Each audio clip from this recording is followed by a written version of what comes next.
Hello student, आशा करते हैं आप लोग बहुत अच्छे होंगे। आज के इस ऑनलाइन सेशन में आप लोगों का बहुत बहुत स्वागत है। आज की इस क्लास में हम लोग कक्षा 12 रसायन विज्ञान का मॉडल पेपर के बारे में डिस्कशन करेंगे। 2025 में कैसे परीक्षा का पैटर्न होगा, कौन सा क्वेश्चन कितने नंबर का पूछा जाएगा, यानी कहने का मतलब पूरे मॉडल पेपर का हम लोग आज की क्लास में एकदम बेहतरीन तरीके से डिस्कशन देखेंगे। ठीक है ना। तो क्या है मॉडल पेपर, चलिए हम लोग इस वीडियो की शुरुआत करते हैं। हम लोग देख लेते हैं कि क्या है मॉडल पेपर, कैसे जो है कि एग्जाम का पैटर्न यानी कि जो पेपर है उसका पैटर्न कैसे होगा, कैसे एग्जाम में जो कि पेपर पूछा जाएगा बोर्ड एग्जाम में 2025 यूपी बोर्ड में। ठीक है, चलिए अब हम लोग इसको देख लेते हैं। देखिए यहाँ पे ये जो पेपर है, ये पेपर है आपका 2025 का। किसका है भैया? 2025 का ये मॉडल पेपर है। 2025 का ये मॉडल पेपर है। ठीक है, 2025 में ऐसे ही क्वेश्चन पूछा जाएगा। क्या है क्वेश्चन, चलिए हम लोग इसको देख लेते हैं। देखिए इसमें जो है कि पहला क्वेश्चन यहाँ पे दिया गया है, इसमें जो कि पहला क्वेश्चन यहाँ पे दिया गया है। पहला, जैसा कि आप लोग जानते हैं, पहला आपका बहुविकल्पी होता है, ऑप्शनल होता है। ये आपका है ऐसे विलयन जिनका द्रव एवं वाष्प अवस्था में संगठन समान होता है वे कहलाते हैं। यानी कि क्या बोला जा रहा है कि ऐसे विलयन जिनका द्रव एवं वाष्प अवस्था में संगठन समान होता है कहलाते हैं। यानी कि वे क्या कहलाते हैं? तो वो कहलाते हैं भैया स्थिर क्वाथी मिश्रण। कैसे कहलाते हैं? स्थिर क्वाथी मिश्रण कहलाते हैं। यानी कि इसमें जो चौथा ऑप्शन है, ये चौथा ऑप्शन इसमें सही हो जाएगा। ठीक है, चलिए इसके बाद अगला जो है कि क्वेश्चन पूछा गया है, 1/2 गुणांक यानी आई एवं वियोजन की मात्रा अल्फा में क्या संबंध होता है। 1/2 गुणांक आई एवं वियोजन की मात्रा जो अल्फा होता है इसमें क्या संबंध होता है, ये यहाँ पे पूछा गया है। तो इसमें भैया संबंध होता है I-1/n-1। ये आपका सी वाला ऑप्शन इसमें सही हो जाएगा। ठीक है, चलिए इसके बाद हम अगले क्वेश्चन की तरफ आगे बढ़ते हैं। अगला क्वेश्चन यहाँ पे क्या दिया गया है, गा वाला जो है कि क्वेश्चन इसमें दिया गया है। क्वेश्चन में बोला है, क्वेश्चन में बोल दिया है C2H5OH और एरो दिया है। यहाँ पे ए क्या बनेगा ये आपको बनाना है। और इसमें जो यानी कि एरो के ऊपर दिया गया ये दिया गया आपका यानी AOH, और नीचे दिया गया CO2 और ये आपका 40 डिग्री सेल्सियस पर इसको हीट किया जा रहा है।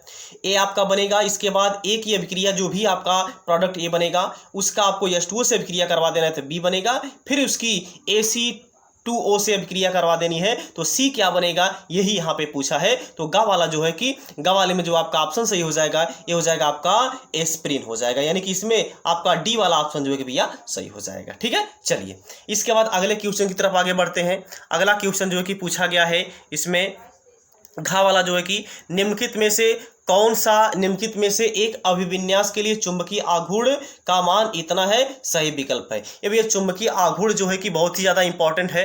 ये जो मैग्नेटिक मोमेंट है ये बहुत ज़्यादा इंपॉर्टेंट है। इसमें देखिए बहुविकल्पी क्वेश्चन पूछ दिया है, आप लोग ये जो है कि अच्छी तरीके से तैयार कर लीजिएगा। चुंबकीय आघूर्ण ज्ञात करने के लिए, कैलकुलेट करने के लिए यहाँ पे क्वेश्चन पूछा जाता है। यहाँ पे क्या है, चुंबकीय आघूर्ण दिया गया है, आपको क्या करना है, बताना है कि कौन सा इसका यानी कि अभिविन्यास होगा। ठीक है ना। तो जो घा वाला है इसमें आपका जो ऑप्शन सही हो जाएगा ये आपका हो जाएगा डी। यानी कि इसमें आपका क्या हो जाएगा, D4 हो जाएगा। क्या हो जाएगा, इसमें आपका D4 हो जाएगा। D4 जो होगा इसमें आपका यानी कि जो मैग्नेटिक मोमेंट होगा, जो चुंबकीय आघूर्ण होगा ये कितना हो जाएगा, 2.84 बोर मैग्नेटन हो जाएगा। ठीक है ना। हाँ, तो ये है। और चुंबकीय आघूर्ण निकालने के लिए फार्मूला क्या होता है आप लोग जानते होंगे, अगर नहीं जानते तो हम एक बार थोड़ा सा आपको हिंट दे दें। ये फार्मूला होता है mu equal to under root में, क्या होता है, mu equal to under root में n into n plus 2, n into n plus 2। ये आपका होता है चुंबकीय आघूर्ण ज्ञात करने के लिए फार्मूला। ठीक है ना। यानी यहाँ पे क्या होता है, अयुग्मित इलेक्ट्रॉनों की संख्या होता है, अनपेयर्ड इलेक्ट्रॉन होता है। ठीक, चलिए इसके बाद हम अगले क्वेश्चन की तरफ आगे बढ़ते हैं। अगला क्वेश्चन यहाँ पे है, निम्न में से कौन सी एमीन नाइट्रस अम्ल के साथ क्रिया करके नाइट्रोजन गैस मुक्त करती है। तो इसमें आपका जो ऑप्शन सही हो जाएगा, ना वाला जो है कि इसमें आपका जो ऑप्शन सही होगा ये हो जाएगा आपका ए, यानी कि क्या हो जाएगा, ट्राईमेथिल एमीन। ये आपका पहला वाला ऑप्शन आप इसमें सही हो जाएगा। ठीक, चलिए इसके बाद चा वाला जो है कि इसमें जो कि क्वेश्चन पूछा गया है, एसिटिक अम्ल की क्रिया डाईएजोमेथेन से कराने पर बनने वाला यौगिक है। तो इसमें बनने वाला यौगिक भैया क्या है, मेथिल एसीटेट है। ये आपका पहला वाला ऑप्शन इसमें जो कि सही हो जाएगा। ठीक है ना। तो ये था आपका बहुविकल्पी क्वेश्चन। इसके बाद ये जो आपका ऑप्शनल क्वेश्चन था, बहुविकल्पी क्वेश्चन था, ये आपका एक ही नंबर के पूछा जाता है। ठीक है, चलिए इसके बाद हम अगले क्वेश्चन की तरफ आगे बढ़ते हैं। अगला यहाँ पे क्वेश्चन में बोला जा रहा है, यहाँ पे फिनाल की तुलना में नाइट्रोफिनाल अपेक्षाकृत अधिक अम्लीय होता है, ऐसा क्यों होता है। तो ये आपका अगला क्वेश्चन है जो कि 1 नंबर का जो कि क्वेश्चन पूछा जाएगा। ये जो है कि 1 नंबर का क्वेश्चन है। इसके बाद बा वाला जो है कि इसी में पूछा गया है कि यानी कि हाइड्रोक्सी बेंजोइक अम्ल से फिनाल बनाने की विधि लिखिए। ये आपका लिखना है, ये आपका भैया एल्कोहल, फिनाल और ईथर से है, ये आप लोग तैयार कर लीजिएगा। आपका पूछा गया है यहाँ पे हाइड्रोक्सी बेंजोइक अम्ल से फिनाल बनाने की क्या विधि होता है, इसको आप लोग निकालना। ये आपका 2 नंबर का क्वेश्चन है। इसके बाद अगला क्वेश्चन है सेटजब नियम क्या है। ये तो भैया बहुत ही ज़्यादा इंपॉर्टेंट है। सेटजब रूल क्या होता है, ये बहुत ज़्यादा इंपॉर्टेंट होता है, तो इसको आप लोग थोड़ा सा ध्यान दीजिएगा। ये आपको हमें लग रहा है हेलो एल्केन और हेलो एरिन वाले चैप्टर में देखने को आपको मिलेगा, ठीक है ना।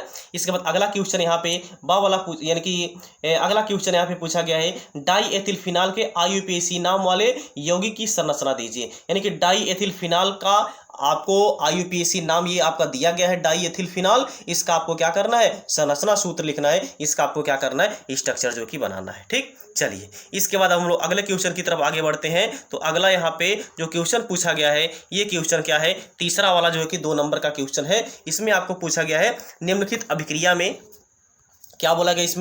इसमें जो है कि बोला गया है, देखिए इसमें आपका बोला गया है निम्नलिखित अभिक्रिया में ए की संरचना दीजिए। मतलब कि ए जो है कि क्या बनेगा, इसकी आपको संरचना लिखना है। यानी कह लीजिए इसका आपको क्या करना है, प्रोडक्ट का फॉर्मेशन करना है, प्रोडक्ट बनाना है। क्या प्रोडक्ट बनेगा ये इसमें आपको ध्यान देना है, ठीक ना। ये आपका हमें लग रहा है हेलो, ये आपका जो है कि नाइट्रोजन युक्त कार्बनिक यौगिक से है, ठीक ना। हाँ तो ये है, इसको आप लोग तैयार कर लीजिएगा। इसके बाद अगला है विलयन के अणुसंख्य गुणधर्म किसे कहते हैं, यानी कॉलिगेटिव प्रॉपर्टी क्या होता है। ये क्वेश्चन में अगला क्वेश्चन पूछा गया है और इसको बोला है उदाहरण सहित दीजिए। मतलब कि इसका उदाहरण भी आपको क्या करना है, देना है, ठीक है। चलिए इसके बाद अगले क्वेश्चन की तरफ आगे बढ़ते हैं। अगला क्वेश्चन बोला है निम्नलिखित अभिक्रिया के लिए समीकरण दीजिए, ठीक ना। क्या बोला है, निम्नलिखित अभिक्रिया के लिए समीकरण दीजिए। इसमें आपको क्या करना है, ये जो अभिक्रिया दिया गया है इसका आपको क्या करना भैया, यहाँ पे समीकरण देना है, ठीक ना। चलिए तो ये आपका क्या बोला है, समीकरण दीजिए। ये आपका क्या, प्रोपेन 1 आल का क्षारीय के NO4 के साथ अभिक्रिया यानी ऑक्सीकरण। यानी कि जो आपका प्रोपेन 1 आल होता है या फिर बोल लीजिए प्रोपेन यानी कि 1 प्रोपेनाल होता है, इसका क्षारीय KMnO4 के साथ ऑक्सीकरण आपको करवा देना है और आपका क्या प्रोडक्ट मिलेगा, इसका आपको केवल रिएक्शन जो है कि दे देना है। इसके बाद घा वाला क्वेश्चन, ये सभी 2-2 नंबर का क्वेश्चन पूछा गया है, ठीक ना। ये चीज आपको ध्यान रखना है। आपका घा वाला पूछा गया है एक अभिक्रिया का ताप 298 केल्विन से 308 केल्विन कर दिया जाता है तो उसका वेग 2 गुना हो जाता है। इस अभिक्रिया की संक्रियण ऊर्जा ज्ञात कीजिए। इसमें आपको क्या करना है, एक्टिवेशन एनर्जी आपको कैलकुलेट करना है, संक्रियण ऊर्जा ज्ञात करना है। ये आपको मिलेगा आपका केमिकल काइनेटिक्स रिलेशन से, इसको हम लोग हिंदी में विद्युत यानी कि केमिकल काइनेटिक्स रिलेशन से, जिसको हम लोग क्या बोलते हैं, यानी कि जो आपका तीसरा लेसन है ये आपका केमिकल काइनेटिक्स होता है। इससे आपको ये क्वेश्चन पूछा गया है, ठीक है ना, जिसको हम लोग रासायनिक बलगत की हिंदी में बोलते हैं, ठीक। चलिए इसके बाद चौथा वाला क्वेश्चन जो है कि पूछा गया, इसमें चौथा वाला क्वेश्चन जो है कि इसमें पूछा गया है क्या है, 298 केल्विन से 293 केल्विन से 293 केल्विन से 313 केल्विन ताप पर परिवर्तन पर अभिक्रिया की दर 4 गुनी हो जाती है। अभिक्रिया की संकीर्ण ऊर्जा का परिकलन कीजिए। इसके बाद आपको इसमें और पूछा है यह मानते हुए कि ताप बदलने से इसका मान परिवर्तित नहीं होता है। ये आपका अगला क्वेश्चन है जो कि भैया यहाँ पे 3 नंबर का ये क्वेश्चन पूछा गया है, ठीक है। चलिए इसके बाद अगला क्वेश्चन है धातु कार्बोनिल में आबंध की प्रकृति की विवेचना कीजिए। धातु कार्बोनिल जो होता है इसमें आबंध की प्रकृति कैसी होती है ये आपको क्या करना है, बताना है। इसकी आपको क्या करना है, विवेचना करनी है, ठीक है। चलिए इसके बाद अगला क्वेश्चन यहाँ पे है निम्नलिखित अभिक्रिया को पूरा कीजिए। आपका यहाँ पे क्या बनेगा, आपका जो कि यहाँ पे क्या बनेगा यही आपको बनाना है, ठीक है ना। यानी कि यहाँ पे आपका क्या बनेगा यही आपको क्या करना है, पूछना है, ठीक है। चलिए इसके बाद है उभयदंती नाभिक रागी क्या होते हैं, एक उदाहरण की सहायता से समझाइए, ठीक है ना। ये देखिए आपका जो नाभिक रागी होता है जिसको हम लोग नाभिक स्नेही बोलते हैं, ये 2 टाइप के होते हैं। एक होते हैं एकाणुक नाभिक स्नेही प्रतिस्थापन अभिक्रिया, एक होता है द्विअणुक नाभिक स्नेही प्रतिस्थापन अभिक्रिया, जिसको हम लोग SN1 और SN2 बोलते हैं। ये भैया बहुत ही ज़्यादा इंपॉर्टेंट है, ठीक है ना। हम बोल दें इंपॉर्टेंट है तो मतलब कि ये भैया बहुत ही ज़्यादा इंपॉर्टेंट है, अब हम ऐसा हम नहीं कह रहे हैं, ये आपका चाहे 2-3 साल का आप पेपर उठा करके देख लीजिए, हमेशा इसमें से क्वेश्चन पूछा ही जाता है, कुछ ना कुछ क्वेश्चन इसमें पूछा जाएगा, लेकिन इसमें से क्वेश्चन पूछा ही जाता है। तो ये भैया बहुत ज्यादा इंपॉर्टेंट है। क्या? SN1 और SN2, एक आपका E1 और E2 है, ठीक है, E1 और E2 हो गया, चाहे SN1 और SN2 हो गया, ये भैया आपका बहुत ज्यादा इंपॉर्टेंट है, इसको आप लोग बढ़िया से तैयार कर लीजिएगा, ठीक, जो कि क्यों यानी कि 3 नंबर का ये क्वेश्चन पूछा गया था। आगे है उपसा संयोजन यौगिकों की संरचना समावयवता की को उचित उदाहरण द्वारा समझाइए। यानी कि संरचना समावयवता, स्ट्रक्चरल आइसोमेरिज्म क्या होता है, ये आपको समझाना है, ये आपको बताना है। ये आपका जो कि फर्स्ट पेपर का आपका आखिरी लेसन है, 5वां लेसन है, जो कि क्या है आपका कोऑर्डिनेशन कंपाउंड है, उपसा संयोजन यौगिक है, इससे ये क्वेश्चन पूछा गया है। अगला है 36 ग्राम जल और 46 ग्राम एथिल अल्कोहल के मिश्रण में दोनों के मोल प्रभाव। ये तो भैया मोल प्रभाव ये बिलियन लेसन से वेरी वेरी वेरी इंपॉर्टेंट। मोल प्रभाव जिसको हम लोग मोल फ्रैक्शन बोलते हैं, हिंदी में बोला जाए तो मोल अंश भी इसी को बोला जाता है, जिसको हम लोग जाई से रिप्रेजेंट करते हैं, बहुत ज्यादा इंपॉर्टेंट है, इससे हर साल एक क्वेश्चन पूछा जाता है भैया।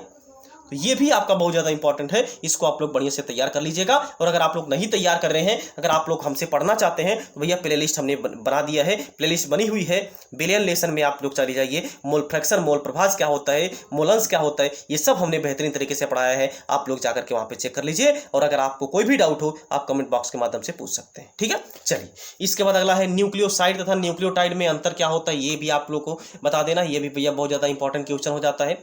वर्नर का सिद्धांत, ये तो भैया देखिए जो उपसा संयोजन यौगिक है, इसमें आपका एक वर्नर का सिद्धांत है, एक आपका संयोजकता आबंध सिद्धांत है, एक आपका आणविक कक्षक सिद्धांत है, ये 2 से 3 थ्योरी उसमें है।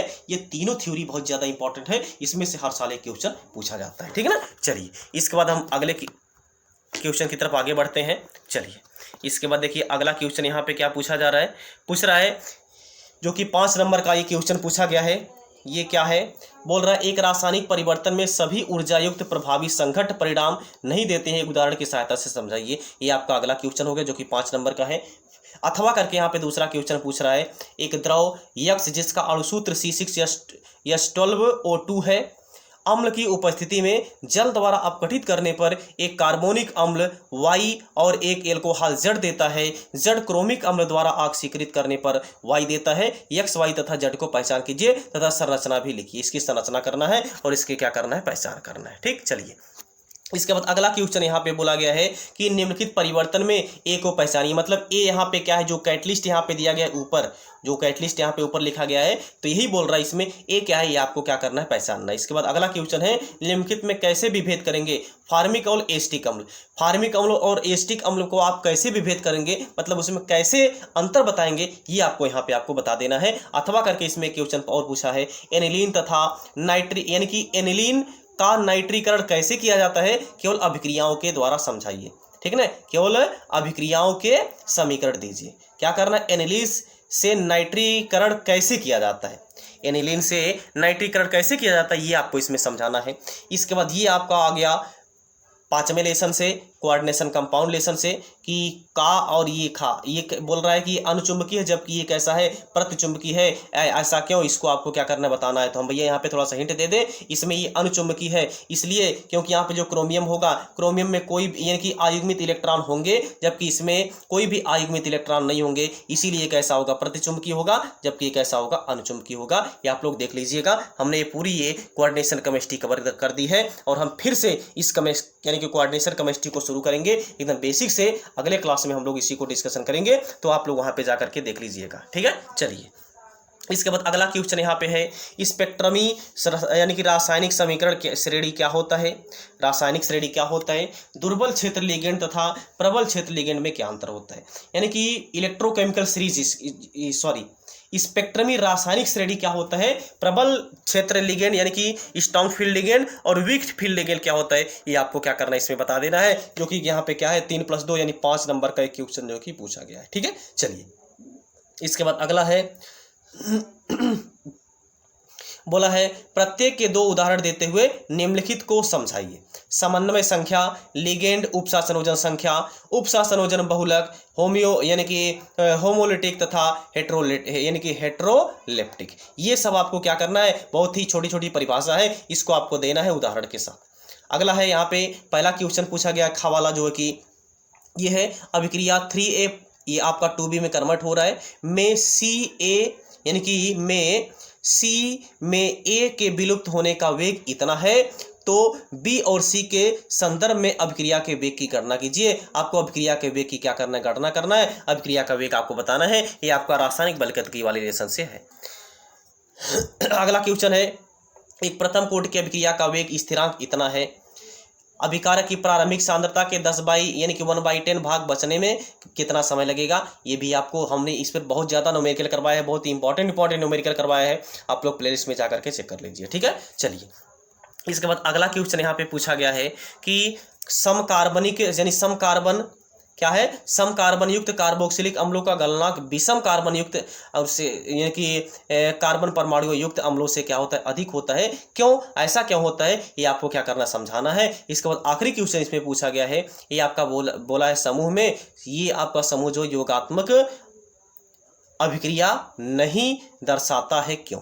यानी कि ये जो होता है योगात्मक अभिक्रिया नहीं दर्शाता है, ऐसा क्या है, इसका रीजन यहाँ पे आपको बता देना है, ठीक है ना। तो ये था आपका 2025 का पहला मॉडल पेपर। हालांकि इसके पहले हमने प्रीवियस ईयर का जो क्वेश्चन था उसको हमने डिस्कशन कर दिया है। आप लोग प्लेलिस्ट में जाकर के चेक कर लीजिए, या फिर हम इन दोनों को एक ही प्लेलिस्ट बना देंगे। आप दोनों लोग यानी कि जो है कि वहाँ पे जाकर के चेक कर लीजिएगा, वहाँ पे जाकर के देख लीजिएगा, ठीक है ना। ये था आपका मॉडल पेपर। तो आज की क्लास में बस इतना ही। इसके बाद आप लोग मिलते हैं नेक्स्ट क्लास में। तब तक आप लोग ये जो मॉडल पेपर का ये जो वीडियो है ये अपने सभी दोस्तों के साथ, मित्रों के साथ शेयर कर दीजिए, और कमेंट बॉक्स के माध्यम से बता दीजिएगा आपको अगर इसमें कोई भी कंफ्यूजन होगा तो, ठीक है। अन्यथा आप एक प्यारा सा कमेंट जरूर कर दीजिएगा कि आप लोगों को ये वीडियो कैसा लग रहा है। इसी के साथ हम लोग मिलते हैं नेक्स्ट क्लास में। तब तक आप लोग जहाँ पर रहिए, स्वस्थ रहिए, मस्त रहिए, और अपने माता पिता का ख्याल रखिए। जय हिंद, जय भारत।